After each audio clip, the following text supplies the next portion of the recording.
My brother kept stealing and damaging my stuff, so when he drunk crashed my truck, I reported everything and got him arrested. My parents blamed me, but I let him finally face real consequences of his actions. If my childhood had a soundtrack, it'd be the constant echo of my parents saying, "Mike didn't mean it, he's just young." Growing up in my family, you could have put a neon sign over my brother Mike's head that read "Golden Boy." He could break every rule in the book, and somehow my parents would still manage to twist things around so that it wasn't his fault. Meanwhile, I, 21 male, was stuck as the scapegoat. If Mike broke something, it was my fault for not keeping an eye on him. If he failed a class, it was because I didn't help him study. You get the picture. Mike always had this ridiculous sense of entitlement, like everything I had automatically belonged to him too. When we were kids, he'd steal my toys and destroy them. I remember one time I saved up for months to buy this fancy RC car I'd been wanting forever. The thing was awesome, super fast, sleek design, and even had working headlights. Mike begged me to let him play with it, and like an idiot, I gave in. He smashed it into a curb within 5 minutes and laughed about it. When I ran to my mom crying, she just said, "Boys will be boys. You can't expect him to be careful at his age." He was 12, old enough to know better. By the time we were teenagers, the theft got worse. Mike would take my clothes, my money, even my bike. He once rode my bike to school and left it out in the rain for 3 days because he forgot where he parked it. I found it rusted and trashed in a ditch. When I blew up at him, my mom just sighed, "You need to share Eli, your brother." Meanwhile, my parents acted like I was some kind of charity case they were being forced to support. I worked my butt off babysitting mowing lawns and shoveling driveways to save for college, but I still had to ask them for little things like gas money or help buying school supplies. Every time it came with a lecture about learning the value of money and how it's not our job to spoil you. Then, there was Mike the Golden Boy. He could destroy anything he touched, and my parents would bend over backward to replace it. His first car, a crappy old Toyota, lasted 6 months before he totaled it, driving like a maniac. My parents bought him another car, a beat-up Honda, which he wrecked within a year. Did they let him suffer the consequences? Of course not. They just found him another junk car, saying he's young, he'll learn. I didn't even get a chance to learn. By the time I turned 18, I'd had enough. After one particularly bad fight where Mike managed to break my laptop by borrowing it and then blamed me for leaving it somewhere he could grab it, I decided to leave. I called my Uncle Frank, my mom's older brother, who'd always been the only sane adult in my life. Uncle Frank is a retired cop, no nonsense but fair, and he agreed to let me move in with him. He even gave me his old truck, a GMC that had been with him for years. The truck wasn't flashy, but it was solid, a workhorse. It had a few dents and scratches from Frank's years on the job, but I didn't care. It was mine, and it was the first thing in my life I didn't have to share with Mike. That truck became my pride and joy. I kept it clean, learned how to do basic maintenance on it, and even started doing small side gigs hauling stuff for people. It gave me independence, which I desperately needed after 18 years of being treated like an afterthought. Of course, Mike hated the truck. He couldn't stand that I had something he didn't. Anytime I drove it over to my parents' house, he'd find some excuse to complain. "Why do you get a truck?" he'd whine. "Mom and Dad didn't buy me a truck. That's not fair." I'd remind him again and again that Uncle Frank gave it to me, not our parents, but it didn't matter. In Mike's mind, anything nice I had was something he was entitled to. Things came to a head when Mike wrecked his third car. He was driving like an idiot as usual and smashed it into a street pole. He showed up at my parents' house the next day, acting like the world had ended. "What am I supposed to do now?" he complained. "I need a car to get to work." My mom looked at me like I was holding the solution to all of life's problems. "Eli, why don't you let your brother borrow your truck? He really needs it." I didn't even hesitate. "No." Mike's jaw practically hit the floor. "What do you mean, no? You don't even use it all the time." "It's my truck," I said, "and I'm not letting you wreck it like you wreck your other cars." Cue the guilt trips. My mom started in with, "Eli, he's your brother. Family helps family." My dad chimed in, "You're being selfish. You can take the bus for a few days." But I wasn't budging. That truck was my livelihood. I used it to get to work, to run errands, and for my side gigs.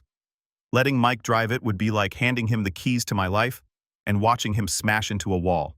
I refused. Mike sulked for days, and my parents gave me the cold shoulder, acting like I just committed a federal crime by saying no. Honestly, I was starting to feel guilty even though I knew I was right. That's what they were good at, making me feel like the bad guy even when I was the only one being reasonable. I thought that was the end of it. I should have known better. Mike wasn't the type to take no for an answer, and my parents weren't the type to hold him accountable. What happened next was the start of a disaster I'll never forget. I should have known Mike wasn't going to let it go. The thing about him is that he doesn't hear no the way normal people do.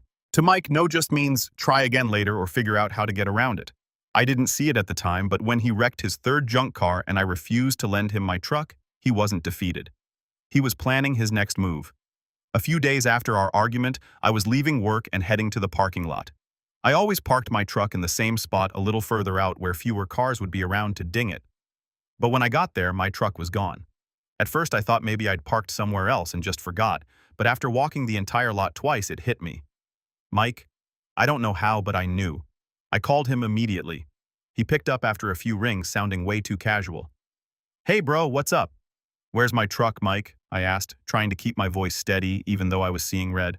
"Oh, don't worry about it. I just borrowed it for a bit. I'll bring it back soon," he said like it was no big deal. "Are you kidding me? Bring it back right now or I'm calling the cops." "You're overreacting," he scoffed. "It's just a truck." I hung up and started pacing. How the heck had he even gotten into my truck? I always kept the keys with me, and there was no way he'd hotwired it. Mike wasn't exactly a criminal mastermind. That's when I remembered something I'd read online about spare keys. Some models of GMC had keys that were easy to replicate if you knew the VIN number. The realization made my blood boil. Mike had actually gone out of his way to buy a key just so he could steal my truck. About 30 minutes later, he pulled into the lot like this was all some hilarious prank. My truck was filthy mud splattered all over the sides, fast food wrappers littering the passenger seat, and a faint smell of cigarettes in the air. Mike climbed out like he'd done me a favor. "See no harm, no foul," he said, tossing me the keys. I lost it.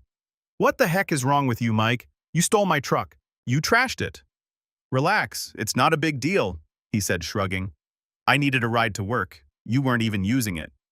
"Are you insane?" I snapped. "You don't get to decide when I'm not using my truck.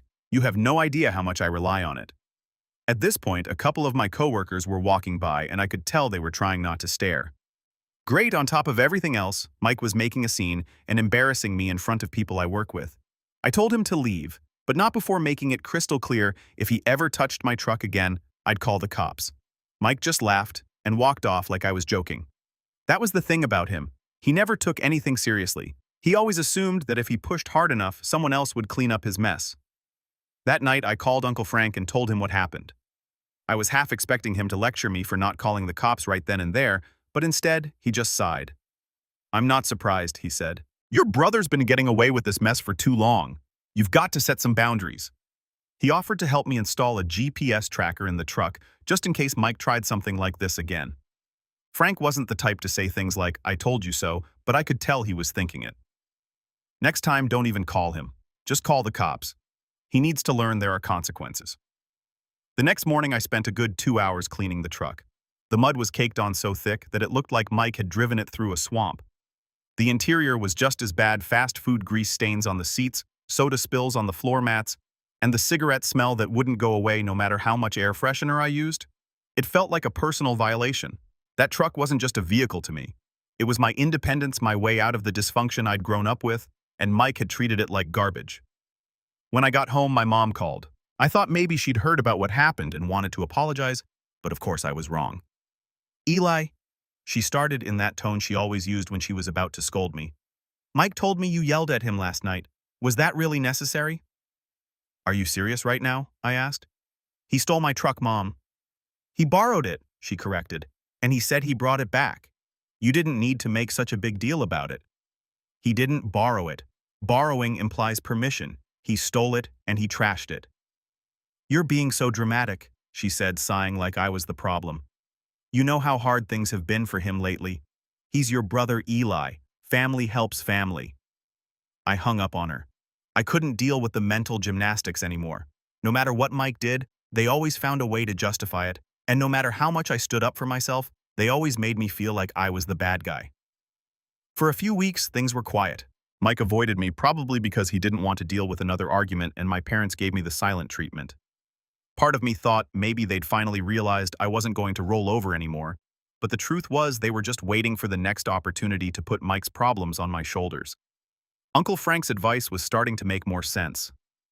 If Mike ever pulled something like this again, I wasn't going to argue or negotiate.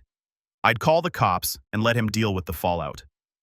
What I didn't realize was that the next time Mike took my truck, things would escalate far beyond what I could have imagined. By the time Christmas rolled around, things between me, Mike, and the rest of the family were still tense after the whole stolen truck fiasco. Mike had been avoiding me and my parents were giving me their usual cold shoulder, but it was Christmas and like every year I still showed up to the family gathering. I wasn't there for them. I came for my cousins, my Uncle Frank, and the food. The day started off fine enough, but it didn't take long for the cracks to show.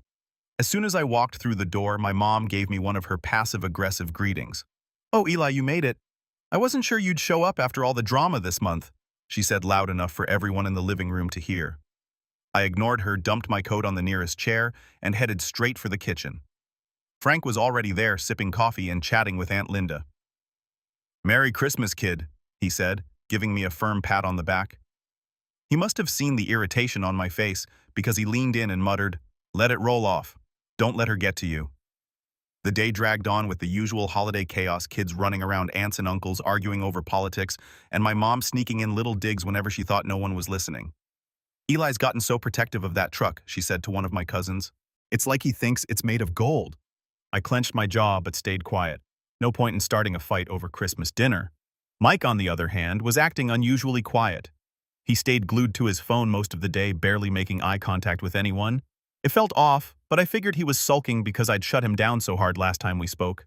I didn't care. I was happy to have him stay out of my way. As the evening wore on, I noticed something odd. My truck keys, which I always kept clipped to my belt loop, were missing. At first, I thought maybe I'd dropped them somewhere, so I started retracing my steps. I checked the kitchen, the living room, even the bathroom, but they were nowhere to be found. That's when the dread started creeping in. I stepped outside, and sure enough, my truck wasn't parked in the driveway where I'd left it. I felt my stomach drop. Pulling out my phone, I opened the GPS tracker app. The little dot that represented my truck was already a few miles away, moving fast. I stormed back inside and called Mike. "Where's my truck, Mike?" I demanded. He didn't even try to deny it. "Relax, bro. I'm just picking up a friend. I'll bring it back in like an hour." "You stole my truck again." My voice was loud enough to make everyone in the room stop what they were doing. "It's not stealing if we're family," Mike said, shrugging. "Don't be so uptight, it's Christmas." Before I could respond, Frank walked in immediately, sensing the tension. "What's going on?" he asked. "Mike took my truck again," I said, practically shouting. Frank's jaw tightened, but before he could say anything, my mom swooped in. "Oh, come on, Eli, it's Christmas. Can't you just let it go for one day?" "No, I can't let it go," I snapped. "It's not his truck and he has no right to take it." Frank gave me a nod and pulled me aside. "Check the tracker. Let's see where he's headed." I opened the app, and that's when I noticed something terrifying. The truck's dot had stopped moving, and it was in the middle of a highway exit ramp. I immediately called Mike, but he didn't pick up. The third time I tried, he finally answered. "What now?" he said, sounding annoyed. "Where are you?" "The tracker says you're on the highway." There was a pause, and then his tone shifted. Yeah, about that. I kinda lost control on the ice. The truck's fine, though. It's just stuck in a ditch." "You what?" I yelled, making no effort to hide my fury. Everyone in the room was staring now. Mike mumbled something about the roads being bad and hung up. I threw on my coat, grabbed Frank, and headed for the door. "We're going to get my truck," I said, ignoring my mom's half-hearted, "Be nice to your brother." When we got to the scene, my truck was nose-deep in a snowbank. The front bumper was crumpled, the left headlight shattered, and the grille was bent beyond recognition. Mike was standing by the side of the road, his arms crossed like this whole thing was somehow my fault. "It's not that bad," he said as I stepped out of the car. "It's just cosmetic." "You wrecked my truck," I said through gritted teeth. "What the heck were you thinking?" "The roads are icy," he shot back. "It's not my fault." At that moment, a police cruiser pulled up behind us, lights flashing. I wasn't surprised. Someone probably called it in. The officer stepped out, looked at the truck, then at Mike. "What happened here?" he asked. Before Mike could say a word, my mom and dad pulled up in their van, rushing over like they were here to save the day. "Officer, this is all a misunderstanding," my mom started. "Eli was driving and—" "Don't even start," I cut her off. "Mike stole my truck. I have the GPS logs to prove it." The officer raised an eyebrow and turned to Mike. "Is that true?" Mike stammered, but Frank jumped in. "He's been drinking too. You might want to check." Sure enough, they gave Mike a breathalyzer, and he failed. He was cuffed on the spot for driving under the influence and driving on a suspended license. My mom started wailing, begging the officer to be reasonable, but Frank shut her down. Enough, Sharon. Let him face the consequences for once. I stayed silent as they loaded Mike into the cruiser. My truck was pulled out of the ditch, but the damage was done. As we drove back to the house, Frank glanced over at me. Next time, don't wait for him to mess up. Call the cops the moment he pulls this mess. He was right, but this was just the beginning. Mike wasn't done causing chaos, and I was far from done dealing with it. The ride back to the house after Mike's arrest was dead silent. My parents sat in the front of their van, probably stewing over how unfair it was that Mike got arrested. Frank and I were in the back seat, and he looked as calm as ever. That's one thing about Frank, nothing rattles him. But me, I was angry not just at Mike, but at my parents for enabling him for so long. They hadn't said a word to me, but I knew what was coming. The moment we walked through the front door, my mom spun around, her face red with anger. "How could you let this happen to your brother?" she hissed. I stared at her in disbelief. "Let this happen? He stole my truck, wrecked it, and was drinking while driving on a suspended license. That's on him, not me." "He's your brother," she snapped. "You should have handled this privately, not dragged the cops into it." Frank stepped in before I could explode. "Sharon, your son broke the law, multiple laws. This isn't something you can sweep under the rug." "Don't talk to me like I don't know how to handle my own children, Frank," she shot back. "You've always played favorites with Eli, making Mike look like the bad guy." Frank laughed dryly. "Mike doesn't need help looking like the bad guy. He does that just fine on his own." Before she could respond, my dad chimed in. "Let's all calm down. Mike made a mistake, but we're family. We need to stick together." I couldn't hold it in anymore. "Stick together? You've been covering for him his entire life. You're not helping him. You're enabling him." My dad shook his head like I was the one who didn't get it. "He's had a rough time, Eli. You wouldn't understand. Life's been harder for him." "Harder for him?" I scoffed. "He's been handed everything while I've had to work for everything I have, and look where it's gotten him arrested again." Frank raised a hand. "Enough. This isn't going anywhere. Eli, go cool off. Sharon, Doug, you need to take a long, hard look at how you've been handling Mike, because the cops aren't going to let him off so easy next time." I didn't bother waiting for their response. I grabbed my jacket and went out to the garage to check on my truck. It had been towed back while we were still at the station, and seeing it up close made my blood boil all over again. The front bumper was mangled, the left headlight smashed, and the grille looked like it had been hit with a sledgehammer. The interior wasn't much better, mud everywhere, and that same stale cigarette smell Mike had left the last time. "It's just cosmetic," Mike had said, like that was supposed to make it okay. The next day I got a call from Mike. Somehow he'd managed to get access to a phone from the county jail. I let it ring a few times before picking up. "What do you want?" "Eli, I'm so sorry, man," he said, his voice trembling a little. "This was all just a misunderstanding." I rolled my eyes.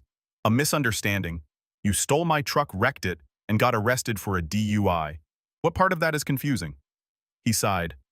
"Look, I messed up. I know that, but I need your help."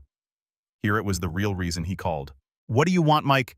"Bail me out," he said, as if it were the most reasonable request in the world.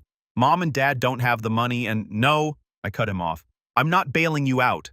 "Eli, please," he begged. "I can't stay in here. It's awful. These guys, they're rough." "Maybe you should have thought about that before you stole my truck," I said coldly. "You're on your own." I hung up before he could respond. A few minutes later, my mom called. "Eli, you need to bail your brother out." "Why can't you or Dad do it?" I asked. "We don't have that kind of money right now," she admitted. "You know we've been helping him get back on his feet." I laughed bitterly. "Helping him? You mean enabling him? No, I'm done."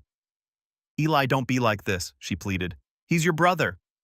"And he's a grown man who needs to face the consequences of his actions," I said. "Don't call me about this again." I hung up and blocked her number for the rest of the day. Later that evening, Frank came by with some news.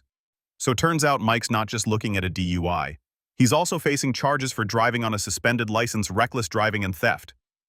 "Theft?" I asked, surprised. "Yeah," Frank said with a shrug. "Technically, he stole your truck, and since you didn't give him permission, the cops added it to the list." For a second, I felt a pang of guilt, but then I thought about all the times Mike had taken advantage of me, all the excuses my parents had made for him, and all the nonsense I'd put up with. "Good," I said. "Maybe this will finally teach him a lesson." Frank gave me a small nod of approval. "We'll see. Knowing your parents, they'll try to smooth it over." Sure enough, my parents did just that. Over the next week, they scrambled to pull together money for Mike's bail. He came straight to their house looking like he'd been through heck. Mike didn't say a word to me when I stopped by to grab some things I'd left in their garage. He just sat on the couch, staring at the floor. Part of me wanted to believe he'd finally learned his lesson, but deep down, I knew better. The fallout from Mike's arrest came fast and hard, and for once I wasn't the one cleaning up his mess. He'd been charged with driving under the influence, driving on a suspended license, reckless driving, and theft. My parents did their usual scramble to shield him from the consequences, but this time it wasn't enough. The court wasn't buying their excuses. Mike's legal troubles piled up like snow in a blizzard. The judge didn't go easy on him, and while Uncle Frank had managed to get the DUI reduced to reckless driving, the rest of the charges stuck. Between court fees, fines, and mandatory probation check-ins, Mike was looking at thousands of dollars in penalties. The financial side of things hit Mike harder than the legal consequences. Now with his license suspended and no real way to pay off his debts, the cracks in his entitled facade started to show. At first, Mike tried to lean on my parents to foot the bill for everything like he always did, but even their resources were running dry. They'd already spent most of their savings bailing him out, and when he hit them up for cash to cover his probation fees, they finally put their foot down, sort of. "Mike, we can't keep doing this," my mom said one evening when I stopped by to pick up some of my tools. She was sitting at the kitchen table with a stack of bills in front of her, looking more stressed than I'd ever seen her. "We've already borrowed from your Aunt Linda just to keep up with your court costs." Mike, sitting across from her with his arms crossed, looked annoyed. "So what am I supposed to do? I can't work without a car and I can't pay the fines if I'm not working." "Well," my dad chimed in, trying to be the voice of reason, "maybe it's time to sell some of your things." The look on Mike's face was priceless. You'd think they just asked him to sell a kidney. "Seriously, you want me to sell my stuff because of one little mistake?" "It wasn't one mistake, Mike," I cut in from the doorway. "It was a series of bad decisions that got you here. Maybe it's time you face the consequences." He glared at me, but didn't say anything. It was clear he didn't have a leg to stand on. Over the next few weeks, Mike's financial situation got worse. With no income and no car, he was forced to take a part-time job at a local pizza place as a delivery driver. The irony wasn't lost on me. Mike, the self-proclaimed golden boy, reduced to delivering pizzas on foot and borrowing my parents' ancient minivan when absolutely necessary. He hated every second of it. One time when I was visiting Uncle Frank, Mike showed up to drop off a pizza order. The look on his face when he saw us was worth every headache he'd ever caused me. Frank gave him a little wave and said, "Good to see you working, Mike. Keep it up." Mike mumbled something under his breath and practically sprinted back to the minivan. I couldn't help but laugh. For the first time in his life, Mike was being humbled, and I was here for it. Despite everything, my parents couldn't fully let go of their golden boy. They continued to make excuses for him, even as they struggled to cover their own bills, thanks to all the money they'd thrown at his legal troubles. "Your brother's trying his best," my mom said one day when she called me, clearly fishing for sympathy. "You don't understand how hard this has been for him." "Hard for him," I said, incredulous. "It's been hard for you because you keep cleaning up his messes. Maybe if you let him deal with this on his own, he'd finally learn something." "You don't know what it's like to have a child in trouble," she shot back. "You'd do the same thing if you were a parent." "No," I said firmly. "I wouldn't, because I'd raise my kid to take responsibility for their actions, something you've never done with Mike." That shut her up at least for a moment, but I knew it wouldn't last. My parents were too deep in their enabling ways to change now. One evening, Mike showed up at my place unannounced. I opened the door to find him standing there looking sheepish. "Can we talk?" he asked. I crossed my arms. "What do you want, Mike?" "I just wanted to say I'm sorry," he said, his voice unusually quiet, "for everything, taking your truck, wrecking it, getting you caught up in my mess." For a moment, I almost believed him, but then he added, "So I was wondering if you'd be willing to lend me some money just to get me back on my feet." I laughed bitterly. "Are you serious? After everything you've put me through, you think I'm just going to hand you money?" "It's not like that," he said quickly. "I'd pay you back." "Like you paid Mom and Dad back for all the money they've spent on you?" I shot back. "Mike, the answer is no, and don't bother asking again." His expression darkened. "You don't have to be such a jerk about it. Maybe if you'd learned how to take care of yourself years ago, you wouldn't be in this mess," I said. "This is your problem, Mike. Figure it out." He stormed off, muttering under his breath, and I slammed the door behind him. I was done with Mike, done with my parents, and done with being dragged into their chaos. As Mike continued to struggle with his financial and legal troubles, I started to feel something I hadn't felt in years: Peace. For once, I wasn't the one cleaning up his mess. I wasn't the one being blamed for his failures. He was finally being forced to face the consequences of his actions, and it felt good. Karma has a funny way of catching up to people, and it looks like Mike's finally getting his share. The fallout from Mike's antics didn't just hit him. It was like the entire family was falling apart, and I was the only one ready to walk away from the mess. My parents were struggling financially after bailing Mike out and covering his court costs, but instead of holding him accountable, they doubled down on their enabling ways.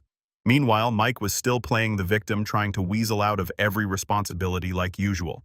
It all came to a head one evening when my mom called me asking for another favor. I picked up the phone, already bracing for what was coming. "Eli, we need to talk about Mike," she started in that tone that always signaled she was about to guilt trip me. "What about him?" I said, keeping my voice as neutral as possible. "Well, he's been having a really hard time," she said.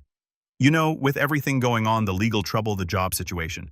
We were hoping you could, I don't know, maybe let him stay with you for a little while, just until he gets back on his feet." I couldn't believe what I was hearing. "Are you kidding me?" I asked. "After everything he's done, you want me to take him in?" "It's not like that, Eli," she said, sounding exasperated. "He just needs a little support right now. He's your brother." I let out a bitter laugh. "No, Mom, if you want to keep enabling him, that's on you, but I'm done." After I hung up, I knew I was done not just with Mike, but with my parents too. For years, they treated me like I was less important, like my role in the family was to clean up after Mike and take the blame for his mistakes.